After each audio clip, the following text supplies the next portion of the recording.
अस्सलाम वालेकुम 5 class. I hope you are good. आज हमने करना है लॉन्ग क्वेश्चन अपने बाब नंबर 3 का, पाकिस्तान की आबो हवा। सवाल है हमारा, आबो हवा में फ़र्क के असबाब तहरीर करें। जवाब, आबो हवा में फ़र्क के असबाब दर्ज झैल हैं। नंबर 1 सतह इस्तिवा से फ़ासला, नंबर 2 सतह समुंदर से बुलंदी, नंबर 3 समुंदर से फ़ासला, नंबर 4 हवाओं की सिमत। एक है ख़त इस्तिवा से फ़ासला। ख़त इस्तिवा पर सूरज की शुआएँ अमूदन पड़ती हैं, जिसकी वजह से यहाँ मौसम तकरीबन सारा साल गर्म रहता है और जूं कदमीन की तरफ जाएँ दर्जा हरारत में कमी वाक़या होती है।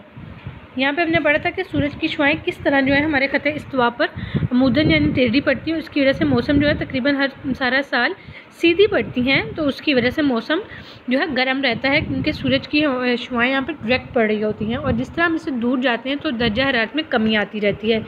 नंबर 2 सतह समुंदर से बुलंदी।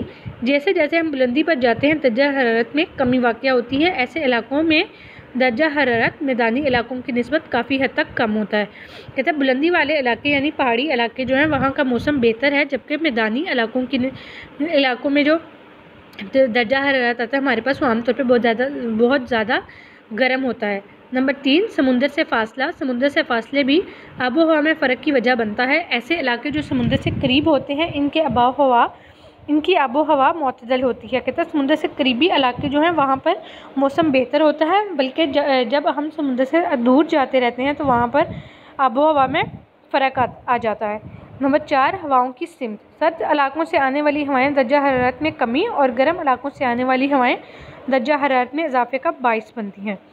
आई होप क्लास आपको ये क्वेश्चन समझ में आ गया होगा और आप इसको अच्छे से लिख भी लेंगे और साथ में याद भी कर लेंगे। अल्लाह हाफिज़ क्लास।